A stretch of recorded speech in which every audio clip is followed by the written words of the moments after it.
네, 여러분 안녕하십니까? 오늘 탄핵 방송을 제가 계속 이어가도록 하겠습니다. 사실 오늘 두 번째 영상까지는 제가 찍을 생각이 없었는데 오늘 보니까는 조금 분위기가 요상하게 흘러가는 것 같아요. 지금 경찰과 검찰의 경우에 동시에 여러분 동시에 윤석열 수사에 들어가고 있습니다. 이게 도대체 왜 이럴까 제가 생각을 해봤습니다. 지금 우선 경찰입니다. 여러분 경찰에서는 국가수사본부 국수본에서 자기의 역할대로 내란죄에 근거하여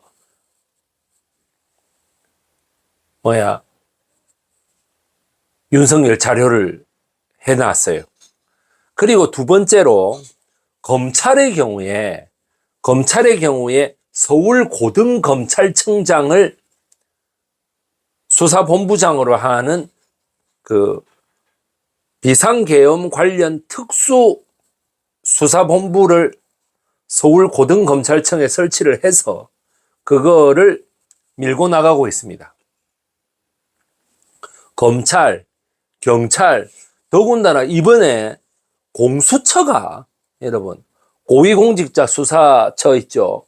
공수처가 대통령의 이런 비상계엄 행위를 위헌 행위로 인식하고 수사를 벌이려고 지금 이 김용현 장관의 여러 가지 인적 사항 등을 조회하고 있고 이래요.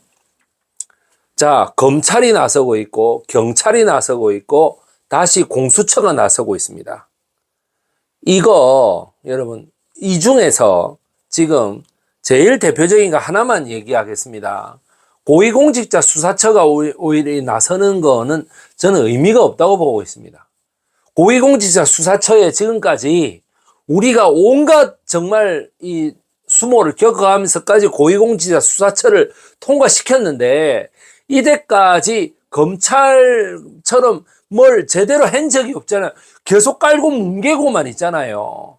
고위공직자 수사처는 제끼고 합법적인 내란죄 수사기관인 국가수사본부도 그냥 그렇게 일단 놔두고 검찰만 제가 한번 보겠습니다.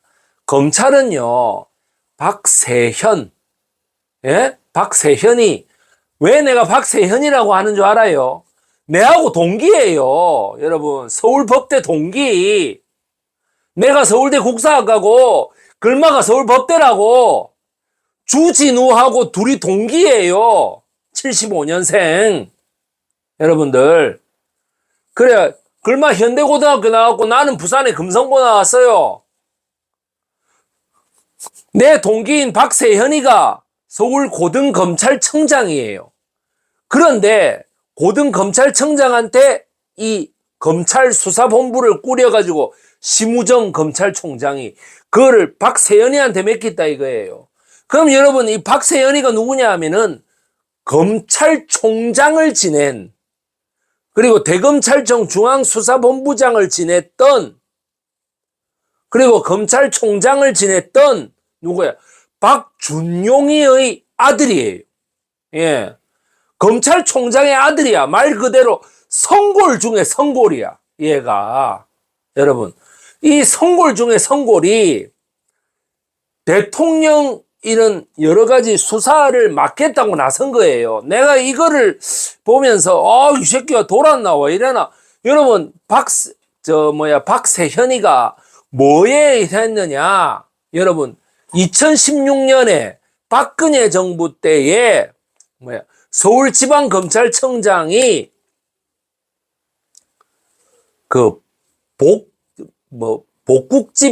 복지개집에서 100만 원하고 200만 원씩 이렇게 17명 검사한테 나눠준 검찰 돈봉투 사건이라고 있었어요.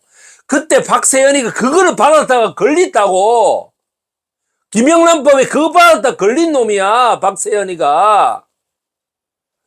그걸 받았다 걸린 놈인데 그거를 어떻게 여러분 그게 검찰에서 잘리고 있지 않은 것도 내가 봤을 때는 너무 그거 한데 어떻게 서울 고등검찰청장까지 올라갔냐 이거야. 여러분, 서울지방검찰청은 실제 검찰 사무를 맡아서 이창수라는 애가 그거를 다 실무를 담당하는 애지만은 거기에서 기각이 날 경우 우리가 어디에다가 다시 제의 신청을 합니까? 서울고등검찰청에다가 다시 제의 신청을 합니다. 그러면 그거를 이제 맡아보는 데가 고등검찰청이에요. 서울고등검찰. 그러니까 좀 한직이죠, 여러분들. 이 한직으로 박세현이를 뺀 것 같아. 그런데 어떻게 돼? 이번에 박세현이를 다시 등용. 여러분, 오늘 아침에 조국 장관이요. 박세현 서울고등검찰청장을 마치 한동훈 라인인 것처럼 현대고등학교 후배입니다. 이러면서 얘기하는데 틀렸습니다. 그거는 현대고등학교라고 파악해서는 안 되고, 박준용이의 아들, 박세현, 이렇게 보셔야 돼요. 대검찰청 중앙수사부장, 그 다음에 대검찰청 검찰총장의 아들, 박준용의 아들, 어떻게 돼요? 박세현이. 이렇게 하면서 검찰의 완전 검찰 성골 집안이다. 이렇게 보셔야 돼. 여러분. 그렇게 보셔야 이 특검, 거의 특별수사본부의 의미를 정확하게 여러분들이 아실 수 있어요. 그 의미가 뭡니까?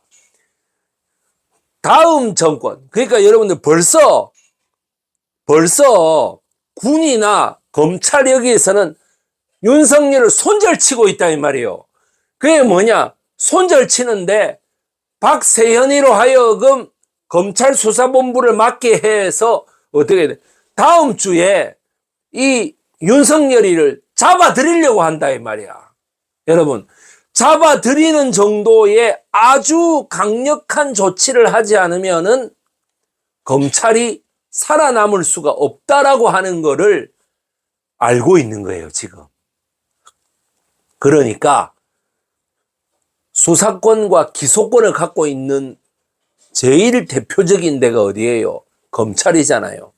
검찰 개혁으로 그 기능이 많이 빠졌다고, 수사 기능이 많이 빠졌다고 해도 아직까지도 검찰이 쥐고 있는 거예요. 그러니까 어떻게 돼? 검찰이 이거를 먼저 선빵 치겠다. 소위 얘기해가지고 경찰이 국수본을 통해가지고 할 수 있는 거는 시간이 걸립니다. 그 다음에 공수처가 하는 거는 말할 것도 없죠. 검찰이 해야만이 한 4, 5일 내에 이거를 체포할 수 있다 이 말이에요.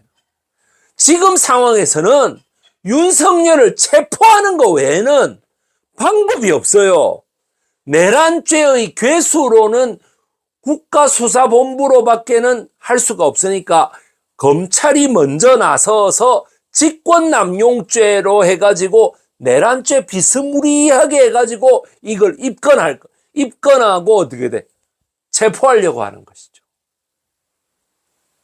야, 이 검찰의 이 꼼수, 잔대가리. 야, 이거 내하고 동기인 박세현이를 75년생, 75년생 박세현이를 서울고검장을 박준용이의 아들 박세현이를 시켜가지고 어떻게 되노? 잡아들이겠다 이거 아닙니까? 그러니 민주당으로서는 이거 잘하면 공적을 다시 검찰이 가져가겠거든. 그래야 어떻게 돼요? 10일 날에 상설특검안, 이 비상계엄을 내란특검으로 해서 상설특검을 법안을 제출하겠다는 거예요. 자, 그러면 상설특검은 거부권이 없느냐? 없습니다. 거부권이나 제2요구권이 없습니다. 대통령이. 상설특검은 없습니다. 그런데 상설특검은 제출하고 본회의에서 땅 때린 다음에 3일 이내에 이거를 대통령이 임명을 안 할 수도 있는데, 그러니까 임명을 안 하고 버티는 거야. 상설특검안이 나왔을 때 임명을 안 하고 버틸 수 있는데, 임명을 안 하면은 3일 동안 안 하면은 어떻게 돼? 탄핵 사유가 하나 더 추가됩니다. 이거는 빼도 박도 못하는 탄핵 사유입니다. 따라서 어떻게 돼? 따라서 이거는 어떻게 돼요? 민주당으로서는 검찰과의 정말 양보할 수 없는 윤석열을 놓고 벌이는 승부가 되겠죠. 민주당 이겨라. 검찰에서 돈을 100만 원씩 돈 봉투에 받아 처먹은 놈한테 어떻게 이거를 맡깁니까? 여러분 한번 생각해 보십시오. 여러분, 상설특검 바로 민주당이 10일 날, 오늘이 8일이니까 9일 날 해서 10일 날에 상설특검을 딱 이제 하면은 오늘 추미애 전 법무부 장관, 현 국회의원이 어떻게 돼? 11월 달부터 치밀하게 계엄 문건을 했다. 그 계엄사, 이런 방첩사 여인형이 김용현이 윤석열이 이래갖고 치밀하게 다 했다라는 말까지 나왔잖아요. 오늘 추미애 장관이 다 폭로했잖아요. 그러니까 어떻게 돼? 상설특검을 해가지고 3일 동안에 이거를 검사를 임명하라고 압력을 넣어야 돼. 상설특검은 야당만 할 수 있거든요. 그러니까 어떻게 돼? 압력을 넣고 네가 탄핵을 진짜 당하고 싶지 않으면 상설특검을 받아들여라 라고 얘기해야 돼요. 절대 박세현이 같은 놈한테 넘겨주면 안 돼. 아시겠죠? 여러분, 제가 오늘 이거를 말씀드리려고 두 번째 방송을 했습니다. 여러분, 반드시 민주당을 통한 야6당을 통한 상설특검이라고 하는 대의를 반드시 통과시켜가지고 내란의 수괴 윤석열을 잡아들이고 내란에 관련된 모든 장관, 그 다음에 사령관 전부 다 처벌하고 위헌 정당 심판 걸어가지고 국민의 힘, 내란의 힘 전부 다 해체시키고 싹 다 보궐선거해가지고 진정한 민주주의를 우리가 이룹시다. 국민은 반드시 승리합니다. 깨어있는 시민은 반드시 승리합니다. 여러분, 내일 방송으로 다시 저는 돌아오겠습니다. 감사합니다.